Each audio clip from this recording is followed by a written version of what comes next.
ನಮಸ್ಕಾರ ರೈತ ಮಿತ್ರರೇ, ನಾನು ನಿಮ್ಮ ಅಶೋಕ್. ನೀವು ನೋಡ್ತಾ ಇದ್ದೀರಾ ಅಶೋಕ್ ಆಗ್ರೋ ಸ್ಟುಡಿಯೋ ಯೂಟ್ಯೂಬ್ ಚಾನಲನ್ನು. ಸೊ ಈ ಒಂದು ವಿಡಿಯೋದಲ್ಲಿ ಕೌ ಮ್ಯಾಟ್ಸು, ಆ ಹಸುಗಳಿಗೆ ನೆಲಹಾಸುವಾಗಿ ಉಪಯೋಗ ಮಾಡ್ತಕ್ಕಂತಹ ರಬ್ಬರ್ ಮ್ಯಾಟ್ಗಳನ್ನು, ರಬ್ಬರ್ ಶೀಟ್ಗಳನ್ನು ಸೊ ಹಾಕೋದ್ರಿಂದ ಏನಾದರೂ ಹೆಚ್ಚು ಅನುಕೂಲ ಇದೆಯಾ, ಸೊ ಅದರಿಂದ ಅನನುಕೂಲ ಏನಾದರೂ ಇದೆಯಾ ಅನ್ನೋದ್ರ ಬಗ್ಗೆ ಮಾತಾಡ್ತಾ ಹೋಗೋಣ. ಸೊ ಖಂಡಿತ ರಬ್ಬರ್ ಮ್ಯಾಟ್ಗಳನ್ನು ಅಥವಾ ಪೂಮ್ಸ್ ಮ್ಯಾಟ್ಗಳನ್ನು ನಾವು ಆ ಒಂದು ಹಸುಗಳ ನೆಲಹಾಸಿಗೆ, ಹಸುಗಳ ಕೆಳಭಾಗದಲ್ಲಿ ಹಾಕೋದ್ರಿಂದ ಸೊ ಹಾಲು ಹೆಚ್ಚಾಗುತ್ತೆ ಹೇಗೆ ಅನ್ನೋದನ್ನು ನಾನು ಮುಂದೆ ಹೇಳ್ತೀನಿ. ಸೊ ಇದರಿಂದ ಸುಮಾರು ರೋಗಗಳನ್ನು ತಡಿಬಹುದಾ? ಖಂಡಿತ ತಡಿಬೋದು. ಆದರೆ ಅದೇ ರೀತಿ ಇನ್ನೂ ಬೇರೆ ರೋಗಗಳು ಬರ್ತವೆ ಅನ್ನೋದು ಸಹ ಹೇಳ್ತೀನಿ.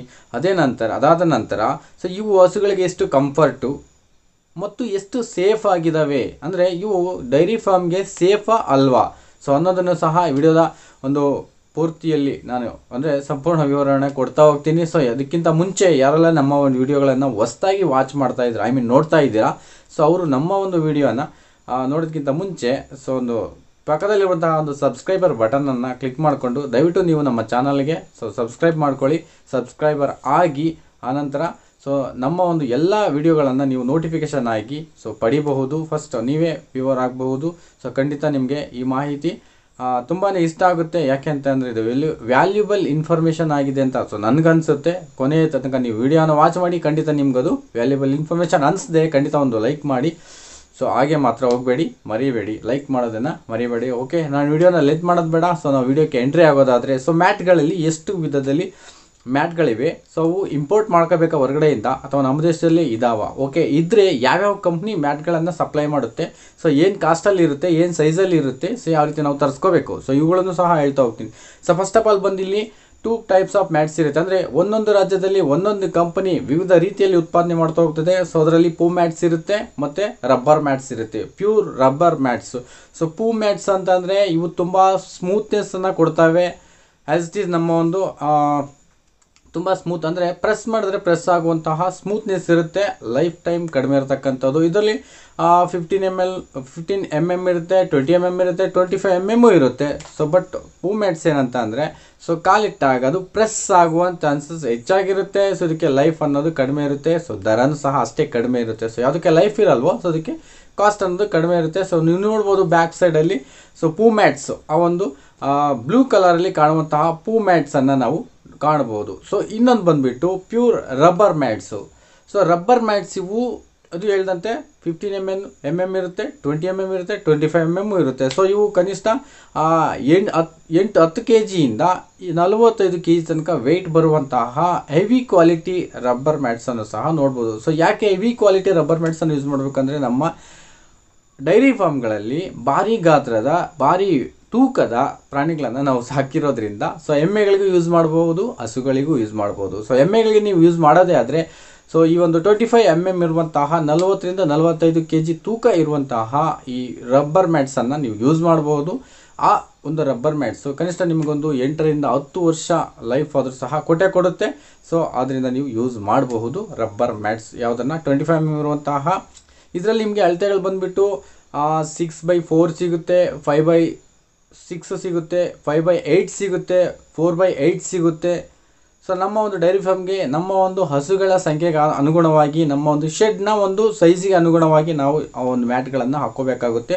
ಸೊ ಈ ಮ್ಯಾಟ್ಗಳಲ್ಲಿ ಲಾಕಿಂಗ್ ಸಿಸ್ಟಮ್ ಇರುತ್ತೆ. ಒಂದು ಮ್ಯಾಟ್ಗೂ ಮತ್ತೊಂದು ಮ್ಯಾಟ್ಗೂ, ರಬ್ಬರ್ ಮ್ಯಾಟ್ಗಳಲ್ಲಿ ಪೂ ಮ್ಯಾಟ್ಸಲ್ಲಿ ಲಾಕಿಂಗ್ ಸಿಸ್ಟಮ್ ಇರೋದಿಲ್ಲ. ಸೊ ಅದು ಒಂದಕ್ಕೊಂದು ಸಪ್ರೇಟ್ ಆಗಿರುತ್ತೆ. ಸೊ ಅದು ಆ ಕಡೆ ಈ ಕಡೆ ಸಪ್ರೇಟಾಗಿ ಜರುಗುವಂಥ ಚಾನ್ಸಸ್ ಹೆಚ್ಚಾಗಿರುತ್ತೆ ಪೂ ಮ್ಯಾಟ್ಸಲ್ಲಿ. ಬಟ್ ರಬ್ಬರ್ ಮ್ಯಾಟ್ಗಳಲ್ಲಿ ಒಂದು ಮ್ಯಾಟ್ಗೂ ಮತ್ತೊಂದು ಮ್ಯಾಟ್ಗೂ ಲಾಕಿಂಗ್ ಸಿಸ್ಟಮ್ ಇರುತ್ತೆ. ಲಾಕಿಂಗ್ ಸಿಸ್ಟಮ್ ಇದ್ದಾಗ ಫರ್ ಸಪೋಸ್ ಒಂದು ಹಸು ಅಥವಾ ಒಂದು ಎಮ್ಮೆ ಸೊ ಸೈಡಿಗೆ ಅದನ್ನು ತುಳಿದಾಗ ಆ ಲಾಕ್ ಆದಂಥ ಸಂದರ್ಭದಲ್ಲಿ ಇನ್ನೊಂದು ಹಸು ಮಲಗಿರುತ್ತೆ ಅಥವಾ ಅದ್ರ ಮೇಲೆ ನಿಂತಿರುತ್ತೆ. ಅದು ಆ ಕಡೆಯಿಂದ ಈ ಕಡೆಗೆ ಜಾರೋ ಚಾನ್ಸಸ್ಸು ತೀರಾ ಕಡಿಮೆ. ಯಾಕೆ ಅಂತಂದರೆ ಲಾಕಿಂಗ್ ಸಿಸ್ಟಮ್ ಇದ್ದಾಗ. ಸೊ ಇದರಲ್ಲಿ 2 ಟೈಪ್ಸ್ ಆಫ್ ಲಾಕಿಂಗ್ ಸಿಸ್ಟಮ್ ಇರುತ್ತೆ. ಮ್ಯಾಟ್ ಟು ಮ್ಯಾಟ್ ಲಾಕ್ ಮಾಡ್ಬೋದು, ಅಥವಾ ಸಿಂಗಲ್ ಮ್ಯಾಟನ್ನೇ ಸಹ ಮುಂಭಾಗದಲ್ಲಿರುವಂತಹ 2 ಯಾವುದಾದ್ರೂ ಹೋಲ್ಸ್ ಇರುತ್ತೆ. ಆ ಹೋಲ್ಸ್ಗೆ ನೀವು ಯಾವುದಾದ್ರೂ ರೀತಿ ಅಂದರೆ ಒಂದು ಫ್ಲೋರ್ಗೆ ನೀವು ಸೊ ಮಳೆಯನ್ನು, ಅಂದರೆ ಈ ಒಂದು ರಿವಿಟ್ಸನ್ನು ಹಾಕೋದ್ರ ಮುಖಾಂತರ ಸೊ ಫ್ಲೋರ್ಗೆ ನೀವು ಲಾಕ್ ಮಾಡುವಂತಹ 2 ಆಪ್ಷನ್ಸು ಸಹ ಆ ಒಂದು ಮ್ಯಾಟಲ್ಲಿ ಸಿಗುತ್ತೆ. ಸೊ ಇದು ಮ್ಯಾಟ್ ಟು ಮ್ಯಾಟು ಲಾಕ್ ಮಾಡ್ತಕ್ಕಂಥದ್ದು ತುಂಬ ಸಿಂಪಲ್ಲು. ಸೊ ಅದು ಲಾಕ್ ಆಗಿದೆ ಅನ್ನೋಂಥ ಒಂದು ಶೇಡ್ ಕೂಡ ಗೊತ್ತಾಗೋದಿಲ್ಲ ಆ ಒಂದು ಸಂದರ್ಭದಲ್ಲಿ. ನೀವು ನೋಡ್ಬೋದು, ಈ ಒಂದು ಇದರಲ್ಲಿ ತೋರಿಸ್ತೀನಿ. ಸೊ ಇಲ್ಲಿ ಉದ್ದವಾದಂಥ ಒಂದು ಮ್ಯಾಟನ್ನು ನೀವು ಕಾಣ್ತಿದ್ರಲ್ಲ, ಇದು 4/6 ಇರುತ್ತೆ. ಸೊ ಅಂದರೆ ಅಗಲ ಬಂದುಬಿಟ್ಟು 4 ಅಡಿ ಇರುತ್ತೆ. ಸೊ ಉದ್ದ ಬಂದುಬಿಟ್ಟು 8-6 ಇರುತ್ತೆ. ನೀವು ಆ ಒಂದು 4 ಅಡಿ ಇರ್ತಕ್ಕಂಥ ಒಂದು ಮ್ಯಾಟ್ ನೋಡಿದ್ರೆ ಲಾಕ್ ಆಗಿದೆಯಾ ಇಲ್ಲೋ ಅನ್ನೋದು ಸಹ ಗೊತ್ತಾಗೋದಿಲ್ಲ. ಸೊ ಆ ರೀತಿ ಲಾಕಿಂಗ್ ಸಿಸ್ಟಮ್ ಕೊಟ್ಟಿರುತ್ತೆ, ತುಂಬ ಚೆನ್ನಾಗಿರುತ್ತೆ. ಓಕೆ, ಇಷ್ಟೆಲ್ಲ ಆಯಿತು ಈ ಮ್ಯಾಟಿನ ಒಂದು ವಿವರಣೆ. ಸೊ ರೇಟ್ಸ್ ಹೆಂಗಿರುತ್ತೆ ಅನ್ನೋದನ್ನು ನಾನು ಕೊನೆಯಲ್ಲಿ ಹೇಳ್ತೀನಿ. ಸೊ ರೇಟ್ಸ್ ಯಾವ ರೇಟಲ್ಲಿ ಸಿಗುತ್ತೆ ಮತ್ತು ಎಲ್ಲೆಲ್ಲಿ ಸಿಗುತ್ತೆ ಅನ್ನೋದನ್ನು ಹೇಳ್ತೀನಿ. ನೆಕ್ಸ್ಟ್ ಬಂದುಬಿಟ್ಟು ಮ್ಯಾಟ್ ಹಾಕೋದ್ರಿಂದ ಹಾಲು ಹೆಚ್ಚಾಗುತ್ತಾ ಅಥವಾ ಕಡಿಮೆ ಆಗುತ್ತಾ, ರೋಗಗಳು ಬರೋದಿಲ್ವ, ಇದನ್ನು ಮಾತಾಡ್ತಾ ಹೋಗೋಣ. ಮೇಯ್ನ್ಲಿ ನಮಗೆ ಮೇಯ್ನ್ ಬೇಕಾಗಿರ್ತಕ್ಕಂಥ ಕಾನ್ಸೆಪ್ಟ್ ಇದು. ಅದು ಹಾಕೋದಾ ಒಳ್ಳೆಯದಾ, ಅದ್ರ ಮ್ಯಾಟ್ರ್ ಅದು ಏನನ್ನಾಗಿರಲಿ. ಸೊ ಇದು ಹಾಕ್ಬೇಕಾ ಬೇಡವಾ ಅನ್ನೋದು ಮೇಯ್ನ್ ನಾವು ಮಾತಾಡಬೇಕಾಗಿರ್ತಕ್ಕಂತಹ ಮುಖ್ಯ ಒಂದು ಮಾಹಿತಿ ಆಗಿರುತ್ತೆ. ಸೊ ಖಂಡಿತ ಇದರಿಂದ ಅನುಕೂಲಗಳಿದ್ದಾವೆ. ಏನು ಅಂತಂದರೆ ಹಾಲು ಹೆಚ್ಚಾಗುತ್ತಾ? ಖಂಡಿತ ಹೆಚ್ಚಾಗುತ್ತೆ. ಯಾಕೆ ಅಂತ ಅಂದರೆ ಯಾವುದೇ ಒಂದು ಪ್ರಾಣಿ ಆಗಿರ್ಬೋದು, ಯಾವುದೇ ಒಬ್ಬ ಮನುಷ್ಯ ಆಗಿರ್ಬೋದು, ಯಾವುದೇ ಒಂದು ಹಸು ಎಮ್ಮೆ ಏನೇ ಆಗಿರ್ಬೋದು, ಅದಕ್ಕೆ ಕಂಫರ್ಟನ್ನು ಕೊಟ್ಟಾಗ, ಅನುಕೂಲತೆಯನ್ನು ಇದ್ದಾಗ, ಒಳ್ಳೆಯ ಸುಖ ಜೀವನವನ್ನು ಕೊಟ್ಟಾಗ, ಸೊ ಖಂಡಿತ ಅದರ ಒಂದು ಜನಶಕ್ತಿ ಆಧಾರದ ಮೇಲೆ ಹಾಲು ಅಂತಕ್ಕಂಥದ್ದು ಕೊಡ್ತೀನಿ. ನೀವು ಯಾವುದೋ ಒಂದು ಗುಣಿಗಳಲ್ಲಿ, ನೆಲದಲ್ಲಿ, ಕಲ್ಲುಗಳಲ್ಲಿ ನೀವು ಮಲಗಿಸಿದಾಗ ಅದಕ್ಕೆ ಅನ್ಕಂಫರ್ಟ್ ಫೀಲ್ ಆಗಿ ಅದರ ಒಂದು ಅಂದರೆ ಮನಸ್ಸಿನ ಸ್ಥಿತಿ ಅನ್ನೋದು ಹದಗೆಟ್ಟಾಗ ಖಂಡಿತ ಹಾಲಿನ ಪ್ರಮಾಣ ಇಳಿಕೆ ಆದೇ ಆಗುತ್ತೆ. ಸೊ ಅದಂತೂ ಮುಖ್ಯವಾಗಿರುತ್ತೆ. ಸೊ ನಾವು ಫೀಡನ್ನು ಹಾಲು ಕರೆಯೋದಕ್ಕೂ ಮುಂಚೆನೇ ಯಾಕೆ ಕೊಡ್ತೀವಿ ಅಂದರೆ ಇಷ್ಟಪಟ್ಟು ತಿಂದು ಅದರ ಮನಸ್ಸು ಅಂದರೆ ನೆಮ್ಮದಿಯ ಒಂದು ಮನಸ್ಸನ್ನು ಉಂಟು ಮಾಡಿಬಿಟ್ಟು, ನೆಮ್ಮದಿ ಇರುವಂತೆ ಮಾಡಿಬಿಟ್ಟು, ಅದರ ಒಂದು ಮೈಂಡ್ ಸೆಟ್ಟು ಶಾಂತವಾಗುವಂತೆ ಮಾಡಿಬಿಟ್ಟು, ಸೊ ಅದು ತಿಂದಾಗ ಇಷ್ಟಪಟ್ಟು ತಿನ್ನುತ್ತೆ, ಪ್ರೀತಿಯಿಂದ ಅದು ಹಾಲನ್ನು ಕೊಡುತ್ತೆ. ತುಂಬ ಫ್ರೀಯಾಗಿ ಅಂದರೆ ಯಾವುದೇ ಒಂದು ಆತಂಕಗಳಿಲ್ಲದಲೇ ಫ್ರೀಯಾಗಿ ಹಾಲು ಕೊಡುವಂಥ ಚಾನ್ಸಸ್ ಇರುತ್ತೆ ಯಾವಾಗ ಈ ಮ್ಯಾಟ್ಸ್ಗಳನ್ನು ನಾವು ಹಾಕಿದಾಗ. ಕಾಲಿಗೆ ಯಾವುದೇ ರೀತಿ ಅನ್ಕಂಫರ್ಟ್ ಇರೋದಿಲ್ಲ, ಸೊ ಒಂದು ಇರುಸು ಮುರುಸು ಇರೋದಿಲ್ಲ. ಸೊ ಇದು ಹೆಂಗೆ ಫೀಲ್ ಆಗುತ್ತೆ ಅಂದರೆ ಫ್ರೀ ಫೀಲ್ ಆಗುತ್ತೆ. ಫ್ರೀಯಾಗಿ ಫೀಲ್ ಆದಾಗ ಕಂಪಲ್ಸರಿ ಅದರ ಒಂದು ಇದನ್ನು ಪ್ರಾಡಕ್ಟನ್ನು ಸಂಪೂರ್ಣವಾಗಿ ಅದು ರಿಲೀಸ್ ಮಾಡೋದು ಚಾನ್ಸಸ್ ಹೆಚ್ಚಾಗಿರುತ್ತೆ. ಸೊ ಇದು ಖಂಡಿತ ಹಾಲನ್ನು ಇಳುವರಿ ಅಂತಕ್ಕಂಥದ್ದು ಹೆಚ್ಚಾಗುತ್ತೆ. ನೆಕ್ಸ್ಟ್ ಇದು ಮುಖ್ಯವಾಗಿ ನಾವು ಮ್ಯಾಟ್ಸ್ ಹಾಕೋದೇ ಮುಖ್ಯ ಕಾರಣಕ್ಕೋಸ್ಕರ. ಸೊ ಅದೇ ಬಂದುಬಿಟ್ಟು ಕೆಚ್ಚಲು ಬಾವು ರೋಗವನ್ನು ನಿವಾರಣೆ ಮಾಡೋದಕ್ಕೋಸ್ಕರ, ಮ್ಯಾಸ್ಟೈಟಿಸ್ ಕಂಟ್ರೋಲ್ಗೋಸ್ಕರನೇ ನಾವು ಈ ಒಂದು ಮ್ಯಾಟ್ಸನ್ನು ಹಾಕೋದು. ಖಂಡಿತ ಕಂಟ್ರೋಲ್ ಆಗುತ್ತೆ. ಯಾಕೆ ಅಂತಂದರೆ ಈ ಮ್ಯಾಟ್ಸ್ಗಳನ್ನು ಬಳಕೆ ಮಾಡುವಾಗ ಈ ಮ್ಯಾಟ್ಸಲ್ಲಿ ಬಳಕೆ ಮಾಡಿರುವಂಥ ಮೆಟೀರಿಯಲ್ಸು ಆ್ಯಂಟಿ ಬ್ಯಾಕ್ಟೀರಿಯಲ್ ಮೆಟೀರಿಯಲ್ಸ್ನ ಬಳಸಿರ್ತಾರೆ. ನಾವು ಕಂಪ್ನಿ ಪ್ರಾಡಕ್ಟನ್ನು ಪರ್ಚೇಸ್ ಮಾಡಿದಾಗ ಆ್ಯಂಟಿ ಬ್ಯಾಕ್ಟೀರಿಯಲ್ ಮೆಟೀರಿಯಲ್ ಬಳಸಿದಾಗ ಸೊ ಬ್ಯಾಕ್ಟೀರಿಯಾಗಳು ಅಲ್ಲಿ ಆ ಒಂದು ಕೆಲಸ ಕಾರ್ಯಗಳನ್ನು ನಡೆಸೋದಕ್ಕೆ ಅಡ್ಡಿಯಾಗುತ್ತೆ. ಸೊ ಅದರಲ್ಲಿರುವಂಥ ಮೆಟೀರಿಯಲ್ ಯಾವುದಾಗಿರುತ್ತೆ ಅಂದರೆ ಆ್ಯಂಟಿ ಬ್ಯಾಕ್ಟೀರಿಯಲ್. ಕೆಲವರು ಹೇಳ್ತಾರೆ ಕೆಲವು ಕಂಪ್ನಿಗಳಲ್ಲಿ ಬಳಸದೇ ಇರಬಹುದು, ಆ ಒಂದು ಆ್ಯಂಟಿ ಬ್ಯಾಕ್ಟೀರಿಯಲ್ ಮೆಟೀರಿಯಲ್ನ ಬಳಸದೇ ಇರಬಹುದು, ಕೆಲವು ಪ್ರಮುಖ ಕಂಪ್ನಿಗಳಲ್ಲಿ ಬಳಸಿರ್ತಾರೆ. ಸೊ ಆವಾಗ ಈ ಒಂದು ಕೆಚ್ಚಲು ಬಾವು ಮ್ಯಾಸ್ಟೈಟಿಸ್ ಅನ್ನೋದು ಆಗೋದಕ್ಕೆ ಚಾನ್ಸಸ್ ತೀರಾ ಕಡಿಮೆ, 99 ಕಡಿಮೆ ಇರುತ್ತೆ, 1% ಚಾನ್ಸಸ್ ಇರ್ಬೋದು. ಸೊ ನೆಕ್ಸ್ಟ್ ಇದನ್ನು ಸ್ಪ್ರೆಡ್ ಆಗೋದಕ್ಕೆ ಅಂದರೆ ಈ ಕೆಚ್ಚಲು ಬಾವು ರೋಗದ ಸೂಕ್ಷ್ಮಾಣುಜೀವಿಗಳು ಸ್ಪ್ರೆಡ್ ಆಗೋದು ತೀರಾ ಕಡಿಮೆ. ಯಾಕೆ ಅಂತಂದರೆ ಆ ಒಂದು ಮ್ಯಾಟಿಂದ ನೀರೇನೇ ಹಾಕಿದ್ರು, ನಾವೇನೇ ತೊಳೆದ್ರು ಸೀದಾ ಅದು ಹೊರಗಡೆ ಹೋಗ್ಬಿಡುತ್ತೆ. ಸೊ ಅಲ್ಲಿ ಯಾವುದೇ ರೀತಿ ಇನ್ನೊಂದಕ್ಕೂ ಸ್ಪ್ರೆಡ್ ಆಗಲ್ಲ. ಒಂದು ವೇಳೆ ನಾವು ಈ ಒಂದು ಫ್ಲೋರ್ಗಳಲ್ಲಾದರೆ ನೀರೇನಾಗುತ್ತೆ ಅಂತಂದರೆ ಆ ಗುಣಿ ಇದ್ದಾಗ ಅಥವಾ ಇನ್ನು ಮತ್ತೊಂದಾದಾಗ ಅಲ್ಲೇ ನೀರು ನಿಂತು ಮತ್ತೊಂದು ಹಸು ಅಲ್ಲಿಗೆ ಬಂದು ಅದರಿಂದ ಮತ್ತೆ ಈ ಒಂದು ಮ್ಯಾಸ್ಟೈಟಿಸು ಸ್ಪ್ರೆಡ್ ಆಗೋ ಚಾನ್ಸಸ್ ಹೆಚ್ಚಾಗಿರುತ್ತೆ. ಬಟ್ ಮ್ಯಾಟ್ ಹಾಕಿದಾಗ ಏನಾಗುತ್ತೆ ಅಂದರೆ ಸೊ ಆ ಚಾನ್ಸಸ್ ಕಡಿಮೆ ಇರುತ್ತೆ. ಸೊ ಅದು ಸಹ ಒಳ್ಳೆ ಉತ್ತಮವಾದಂತಹ ಒಂದು ಪಾಯಿಂಟ್ಸು. ಅದಾದ ನಂತರ ಮತ್ತು ಇನ್ನೇನು ಅನುಕೂಲ ಇರುತ್ತೆ ಅಂತ ಅಂದರೆ ಸೊ ನಾವು ಯಾವುದೇ ರೀತಿ ಸಿಮೆಂಟ್ ಕಾಂಕ್ರೀಟ್ ಫ್ಲೋರನ್ನು ಹಾಕ್ದಲೇ ನಾವು ಮ್ಯಾಟ್ಗಳನ್ನು ಮಡ್ ಕಾಂಕ್ರೀಟ್ ಮೇಲೇ ಮಡ್ ಮೀನ್ಸ್ ಮಡ್ ಅಂದರೆ ನೆಲದ ಮೇಲೇ ಹಾಕ್ಬಿಟ್ಟು ಸೊ ನೀಟಾಗಿ ಒಂದು ಫ್ಲಾಟ್ ಮಾಡಿಬಿಟ್ಟು ಆ ನೆಲದ ಮೇಲೇ ಈ ಒಂದು ರಬ್ಬರ್ ಮ್ಯಾಟ್ಗಳನ್ನು ಹಾಕ್ಕೋಬೋದು. ಬಟ್ ಅದರಿಂದನೂ ಬೇರೆ ರೀತಿಯ ಒಂದು ತೊಂದರೆಗಳಿರುತ್ತೆ ನೆಲದ ಮೇಲೆ ಹಾಕಿದ್ರೆ. ಬಟ್ ಈಗಾದರೂ ನಮಗೆ ತಕ್ಷಣಕ್ಕೆ ನಾವೊಂದು ಕಡಿಮೆ ವೆಚ್ಚದ ಶೆಡ್ಗಳನ್ನು ಕಟ್ಟಿರ್ತೀವಿ. ನಾವೊಂದು ಚಪ್ಪರದ ರೀತಿ ಶೆಡ್ಗಳನ್ನು ಹಾಕ್ಕೊಂಡಿರ್ತೀವಿ. ಸೊ ಅಲ್ಲಿ ನೆಲದ ಮೇಲೆ ನಾವು ಕಟ್ಟೋಕ್ಕೆ ಸಾಧ್ಯವಾಗೋದಿಲ್ಲ. ಆ ಸಂದರ್ಭದಲ್ಲಿ ನಾವು ಈ ಮ್ಯಾಟ್ಗಳನ್ನು ಕೆಲವೊಂದು ವರ್ಷಗಳ ತನಕ ಮೇಂಟೈನ್ ಮಾಡಬಹುದು. ಸೊ ಅದನ್ನು ಹಾಕ್ಕೊಂಡ್ಬಿಟ್ಟು ಬಟ್ ಅದಕ್ಕೆ ಯಾವ ರೀತಿಯ ಒಂದು ಮುಂಜಾಗ್ರತೆ ಕ್ರಮ ತೆಗೋಬೇಕಂತಂದರೆ ಈಗ ನೆಲದ ಮೇಲೆ ಹಾಕಿರುವಂತಹ ಮ್ಯಾಟ್ಗಳ ನೆಲಭಾಗದಲ್ಲಿ ನೀರಿನ ಅಂಶ ಸೊ ನೆಲ ಹೀರ್ಕೊಳ್ಳುತ್ತೆ. ಆ ಕಾರಣದಿಂದ ಮುಂದಕ್ಕೆ ಸಾಗಿಸೋದಿಲ್ಲ. ಆ ಕಾರಣದಿಂದ ಅಲ್ಲಿ ಬೇರೆ ರೀತಿಯ ಒಂದು ಫಂಗಸ್ ಆಗ್ಬೋದು, ಇನ್ಫೆಕ್ಷನ್ಸ್ ಆಗ್ಬೋದು, ಕ್ರಿಮಿಕೀಟಗಳು ಸೊ ಹೆಚ್ಚಿನದಾಗಿ ಫಾರ್ಮೇಷನ್ಸ್ ಆಗುವ ಉದ್ದೇಶದಿಂದ ಆವಾಗ ಸೊ ಕಾಯಿಲೆಗಳನ್ನೋದು ಶುರುವಾಗೋದಕ್ಕೆ ಚಾನ್ಸಸ್ ಇರುತ್ತೆ. ಸೊ ಇಷ್ಟೆಲ್ಲ ಅನುಕೂಲ ಇದ್ದರೆ ಅನಾನುಕೂಲಗಳು ಏನಿರುತ್ತೆ ಇದರಿಂದ?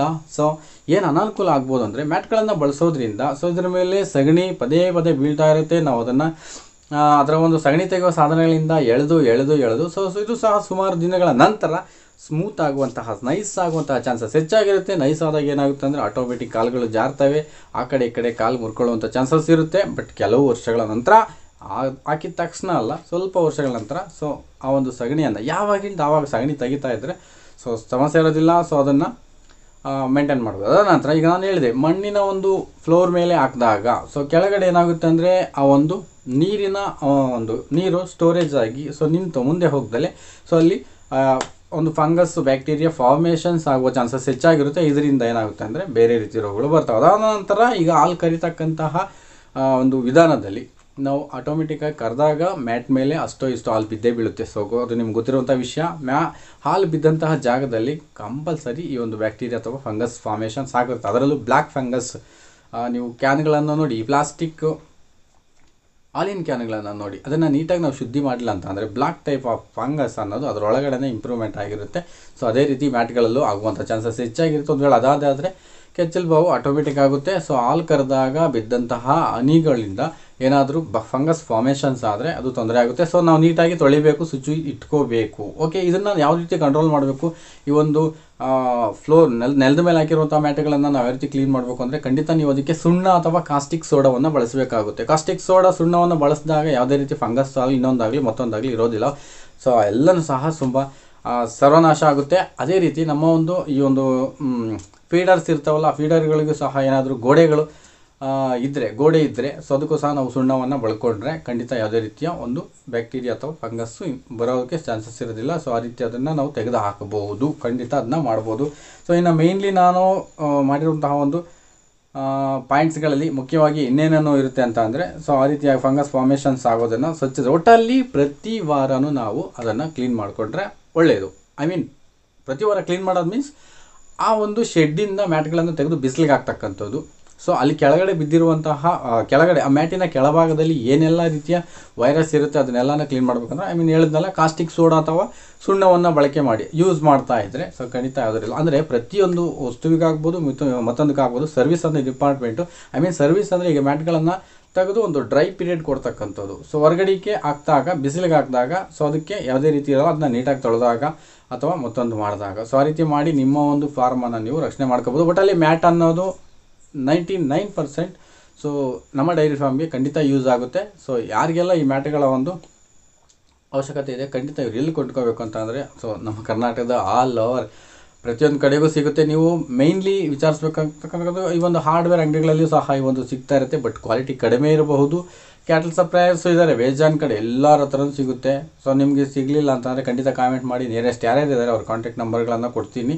ಸೊ ಅದೇನು ಲಾಸ್ಟಲ್ಲಿ ನಾನು ಮೇಯ್ನ್ ಇದನ್ನು ಮಾತಾಡಬೇಕಾಗಿರೋದು ಪ್ರೈಸ್ ಬಗ್ಗೆ. ಸೊ ಪ್ರೈಸ್ ಯಾವ ರೀತಿ ಇರುತ್ತೆ ಅಂತ ಅಂದರೆ ಪ್ರೈಸ್ ಇಲ್ಲಿ ಬಂದುಬಿಟ್ಟು ಕನಿಷ್ಠ 1,800-2,000ದಿಂದ ಸ್ಟಾರ್ಟ್ ಆಗುತ್ತೆ ಪ್ರೈಸಸ್ಸು.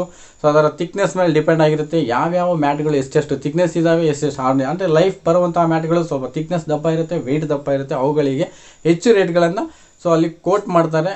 ಸೊ ಆಂಧ್ರದಲ್ಲಿ ಸಹ ಸುಮಾರು ಕಂಪ್ನಿಗಳ ಬಗ್ಗೆ ಹೇಳಬೇಕು ಅಂದರೆ ಯಾವ್ಯಾವ ಕಂಪ್ನಿಗಳಲ್ಲಿ ಈ ಮ್ಯಾಟ್ಗಳು ಯಾವ ಕಂಪ್ನಿ ಇದ್ದಾವೆ ಅಂತಂದು ಸೊ ಅಪೋಲೋದವ್ರದ್ದು ಮ್ಯಾಟ್ ಇದೆ, ಜಿಂದಾಲ್ ಅವ್ರದ್ದು ಇದೆ.